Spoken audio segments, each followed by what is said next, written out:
Election betting site Polymarket gave Trump a 67% chance of winning the US election, but it was a wash in fake votes, many from agents following a hidden rule book. Can we control these AI agents? Ask David Menarche. One example, one use case which is currently live is based on prediction markets. So you might have heard of like election-related prediction markets around like who becomes the next president or so. There's a lot of interest in prediction markets also with AI agents, and we actually built this over a year ago and have scaled it now. So these agents have done over 1 million transactions, and like hundreds of community members in our ecosystem run these agents.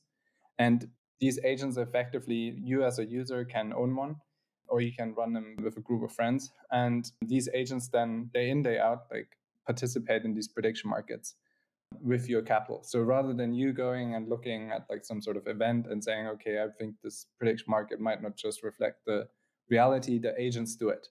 And then sort of what you get is these prediction markets, which are entirely based on sort of knowledge from different models and from these AI agents. That's a live example, which you can see today also on predict.olas.network. Shall we commemorate this moment with a selfie?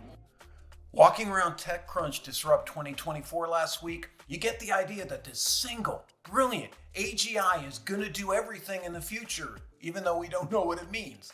Reality is, AI agents are everywhere, small and swarming, automating, and sometimes breaking rules. You know, like the ones that go to buy Taylor Swift tickets in bulk and then resell them? David Menarche of Valory takes a different approach and says, what if we co-own AI agents and regulate them with transparency using a proven solution that works and doesn't hide the rules in a black box of AI code? Co-owned AI simply is a shift from traditional AI ownership models, which are centralized and really top-down from a single entity. Think OpenAI and ChatGPT. Now, David uses an obvious tool to regulate all this activity. We'll share later, as many in AI don't even think about how simple regulating agents may be. Rules matter, and the hidden rule book is starting to wake up. But still, that control issue bugs me. Here's why. But there's this, I want to control, like, this is mine, and anyone else would have different motivations, different needs. How do you sort of handle that in a co-owned basis, especially on the agent level, to allow it to be more democratic, if that's the right word? Yeah, I mean, firstly, there's two things. Like, agreeing like that, yes, if I'm jointly own and operate, let's say, an autonomous AI agent or something of that sort, and then there's the other to assume from the start, like that's what we do, that there will be effectively a society of agents and they'll be all different.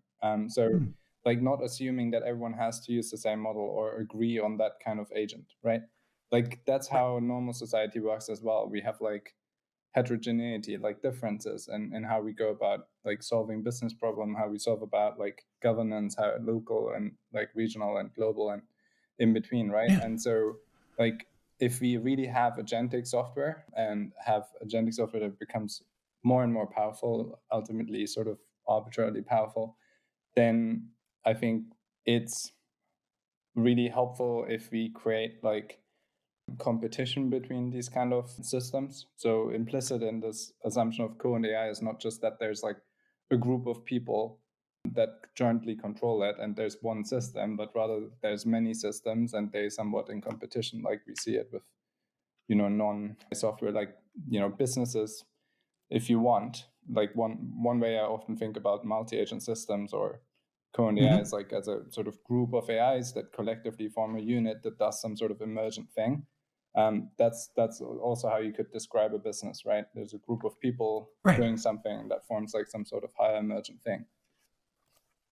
Yeah. One example, one use case which is currently live is based on prediction markets. So you might have heard of like election-related prediction markets around like who becomes the next president or so.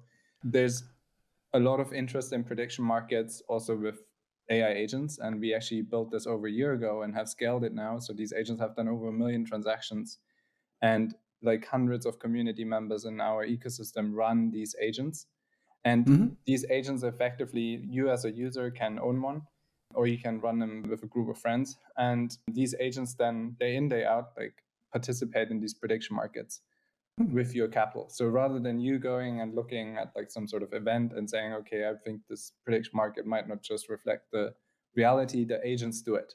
And then sort of what you get is these prediction markets, which are entirely based on sort of knowledge from different models and from these AI agents. That's a live example, which you can see today also on predict.olas.network. When AI agents break social, it's a question of trust. By now, you've seen an AI agent using social. They auto post, auto share, auto comment, deep fakes, meme testing. If you've ever seen an ad, there's a ton of AI behind that. Your social media experience, on top of the AI algorithms, is a customized, enhanced view. The agent, in a way, is the social network, and your view of it is built on your ROI as a user. So get what I'm saying? The social network almost is your agent, but it tells you what you should see.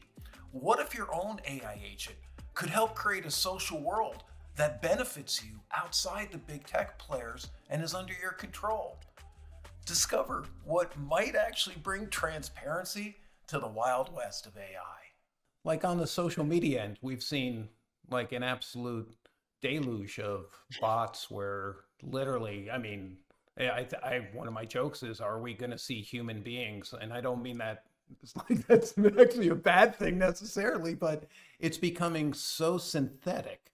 Would your agents, how can I say it? Because that, to me, that's sort of rogue behavior. Is there a place, but it's decentralized. So we don't have I think you're absolutely right. And that's like one thing we should pick apart. So I think there's two sides to this. So the first thing is like having like agents, autonomous software agents or bots participate in a social media platform so that people don't know that this is a bot or a software agent is probably undesirable.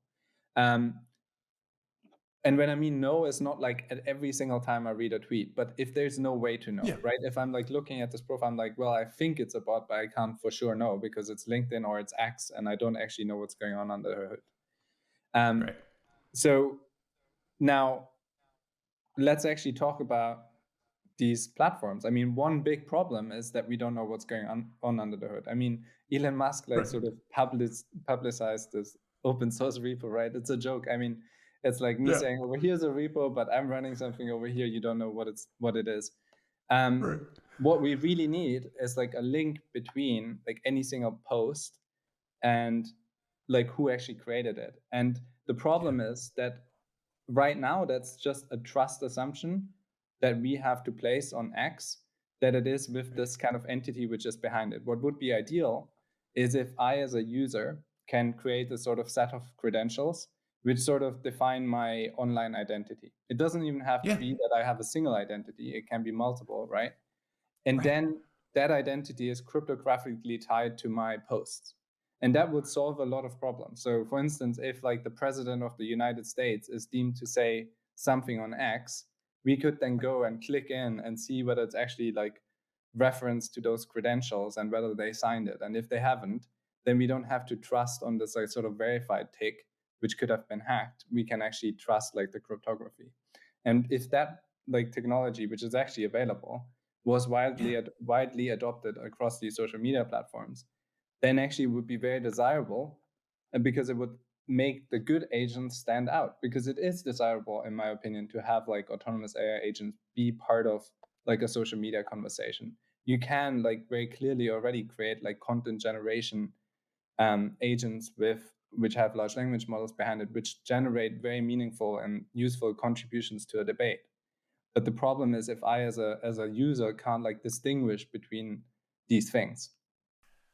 Now you can see how smart contracts control this chaos of AI agents. Now David takes us under the hood of his Olas Protocol.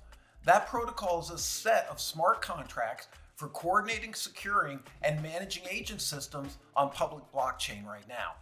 It incentivizes developers, operators, those people who use the agent systems, and what they call the bonders, the financial end of making these actually work. Olas Protocol is currently deployed on multiple blockchains and in the future expanding beyond that.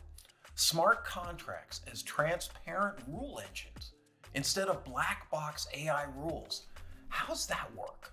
Introduce people to the Olas protocol. Can you give us a little background? Because I haven't even, we've jumped into some of the weeds in a good way, but I want to make sure we cover what the Olas protocol and what Olas does and Valory does to actually bring this, bring what you're doing all together in open source. Yeah. So Valory, that's the company I'm the CEO of and co-founder. We build open source technology for people to own their agents, for people to own their agents as a group for this co-owned AI concept, which we led with. Olas is basically the decentralized protocol which allows to coordinate agents and make that reality like real, make that a reality by bringing on and already having on a lot of different partners who contribute to that vision, right? Because if there was just Valory doing this, then we would sort of be like OpenAI, labeling it one thing and doing the other thing. But Olas is basically making it real by having like a decentralized network of stakeholders coordinated by a protocol. A protocol here is basically implemented as a set of smart contracts on various blockchain, actually all the big blockchains. And this enables different stakeholders to kind of coordinate into this vision without sort of asking for permission. So there's different set of like contributor roles, 6 of them. If you go to olas.network, you can see them. And it allows like people with different skills and abilities, be it developers, be like more like the entrepreneurs, be it like people who just want to use these agents, be people who want to govern these systems, be people who want to talk about these systems and market them, all come together and coordinate around this protocol. The intersection of traditional AI and blockchain up ahead. David unlocks what each agent needs to transact: democratic control and verification, user-centric development, legal IP considerations, alignment of incentives, smart contracts as rule agents, and wallets. Basically, working at this intersections, like co-owned AI, the way we enable it is at this intersection of traditional AI and crypto. So blockchain-based incentives and smart contracts. So what we found like over 5 years ago is that you can actually benefit when you build these multi-agent systems, when you give these agents wallets. So crypto wallets, because the benefit of that is if you want this trading game, which I mentioned earlier, or real economy like that Predict, which we just discussed, the benefit of having an agent have a wallet in a crypto sense is that anyone can sort of immediately spin one up. Everyone has sort of some access to, giving this agent funds via some on-ramp, and then this agent doesn't have to be sort of whitelisted somewhere, right? The user can just outright spin it up. So one big like opportunity was using crypto, but then that was also like a stumbling block or like a hurdle, because we had to obviously work our way through sort of adopting this technology and baking it into the agent stack. Then I would say back then, like 5 years ago, we were like, okay, well, once we integrate these sort of crypto wallets into our agent stack, this will be sort of the big unlock.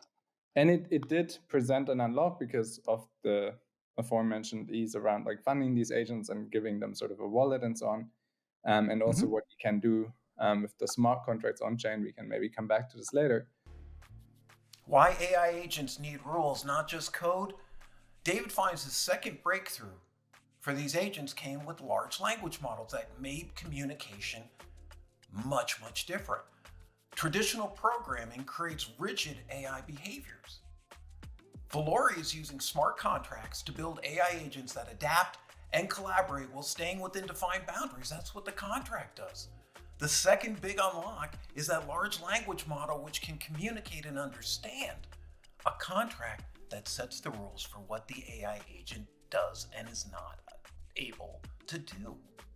But really the second big unlock, I would say, are large language models, because what they enable is to build much, much, much more interesting agents, right? And we're seeing this in the explosion of sort of what people are doing with AI agents, AI agent workflows, and then autonomous AI agents. I mean, there's like now thousands of startups probably, both in like more traditional AI and this kind of crypto AI intersection is also very busy.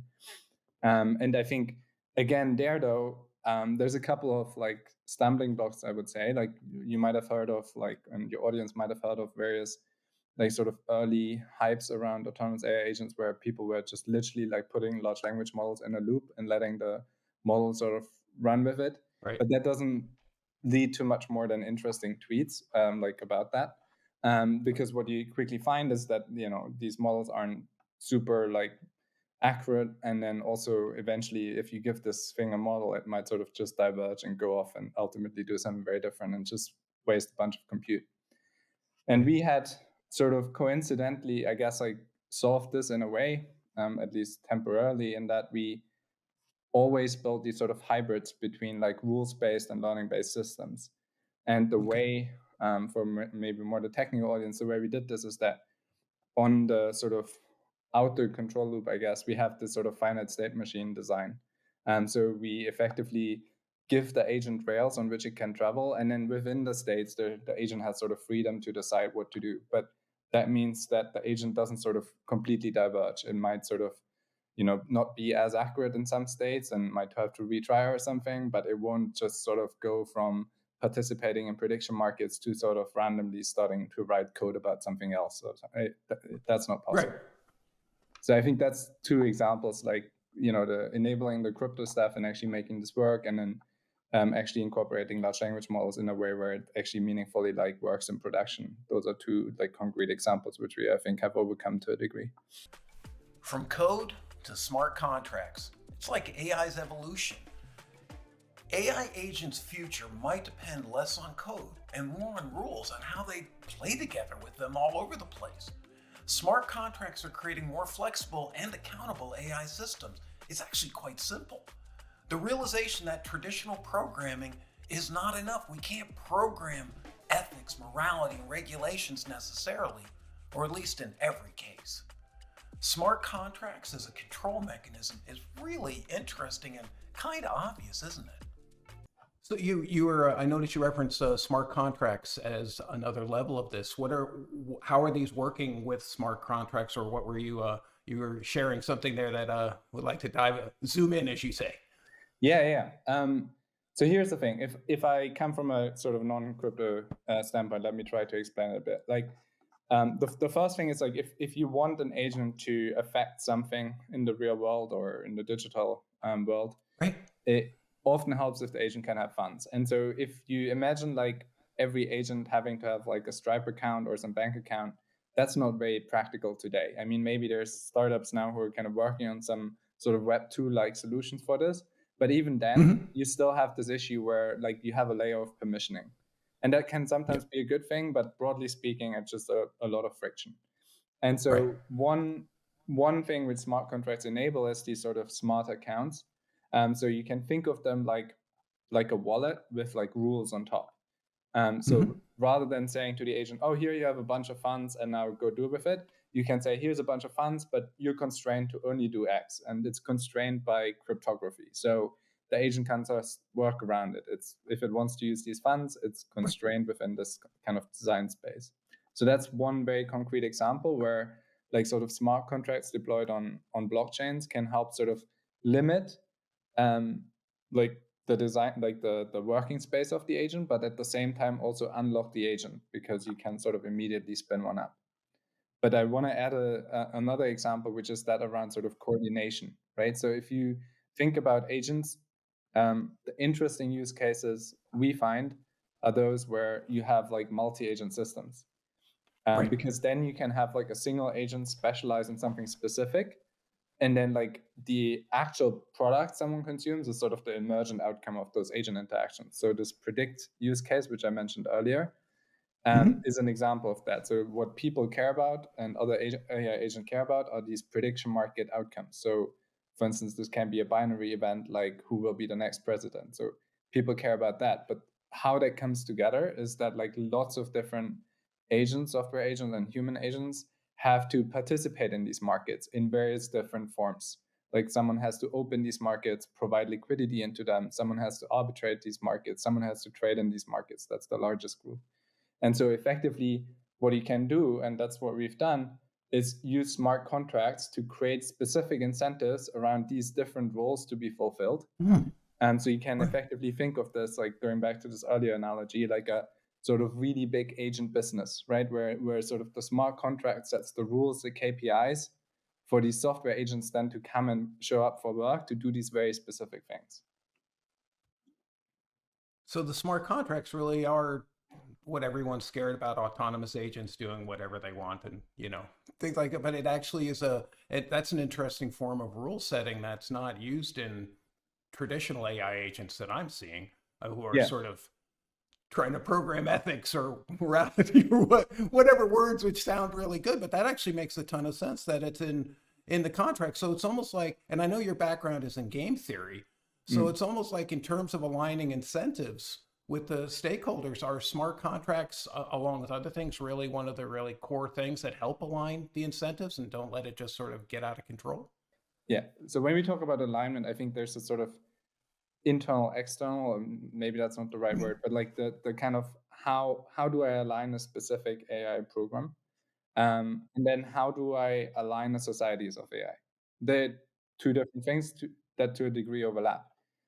What you can, like, as I said at the very beginning, I don't think it's helpful and I don't think it's helpful to think of like this sort of singular AI system which will rule us all, because I also don't think it's very likely.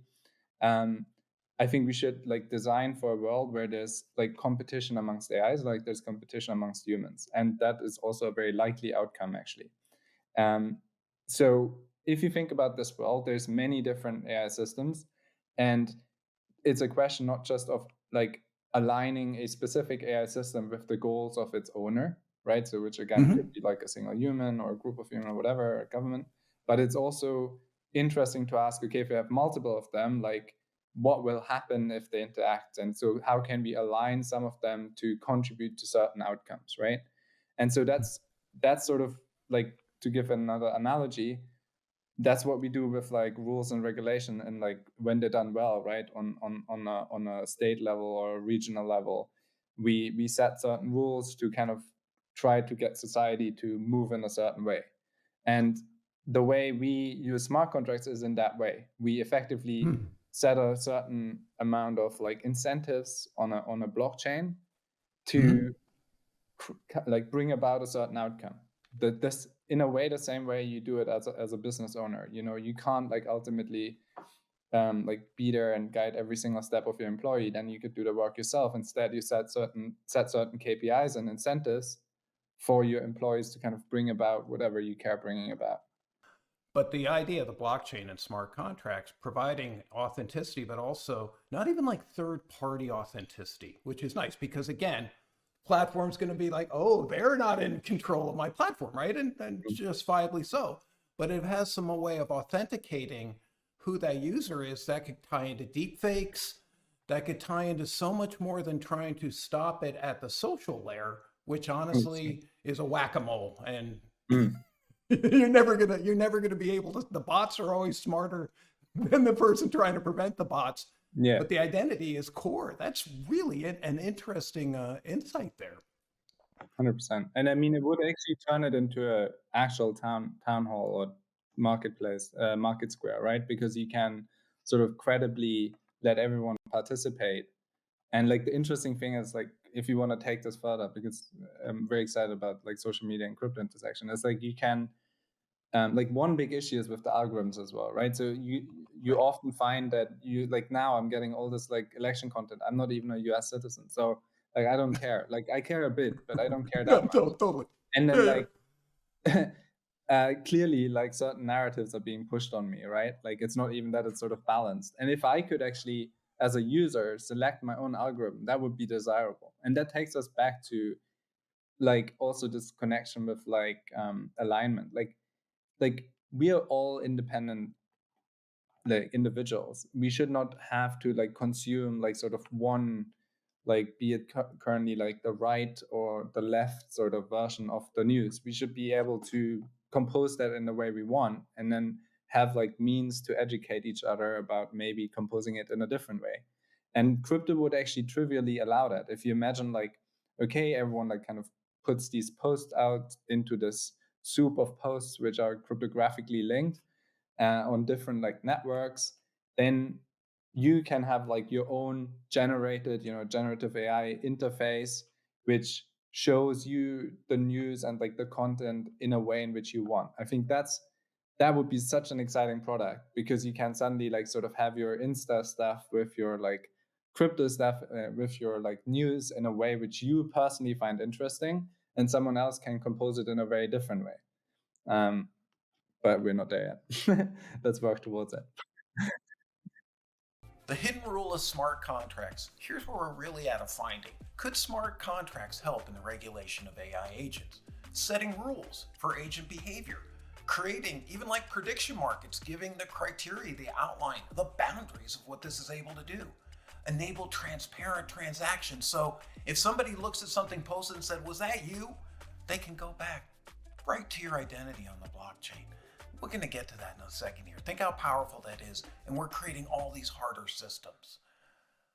Smart contracts establish verifiable identity and are really, I think, one of the hidden keys to AI agents really being able to play well together and us understanding what's inside besides a black box. The user is actually going to be able to establish identity, and it could actually be used as a way to limit some of the, let's put it this way, if you don't have an identity or if the identity is fake, we would be able to have a trail back to it.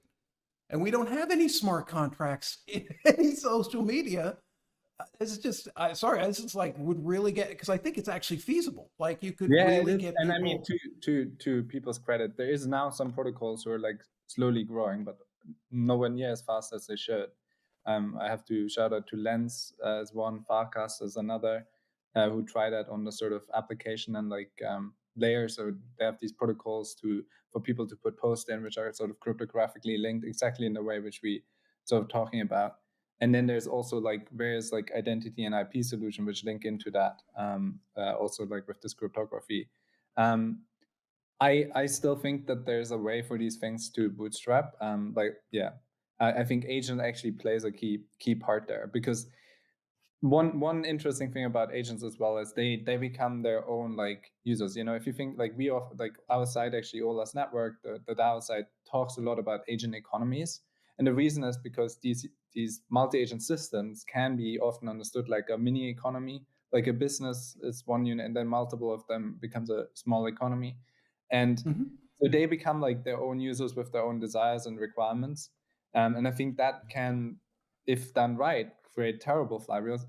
If done right, create interesting flywheels. If done wrong, terrible flywheels, right? And so that's sort of what we're interested in. Another thing I wanted to hint at, because we were talking about the sort of risks around social media and so on, and ads in particular. I mean, I'm 100% sure we're getting to this point where, or maybe we already are, where the bigger labs will recognize that their path to scale is what Google did. Like, okay, you build an index and then you whack in ads, right? And so like you build a large language model or an agentic agent model. And then what do? Well, you don't serve the best response. You bring in your ads and you effectively have like the agent actually purchase the outcomes or generate the outcomes which are most aligned with the highest paying bidder rather than with the end user. And that's exactly why we need like the user owned and co-owned AI, because that is the only path, if we like cryptographically secure it and give the user control over it, that we prevent that. Unfortunately, yeah. I mean, Olas isn't the only one working on it. There's other protocols like Near Protocol, which we're working with, who are also aligned on that mission.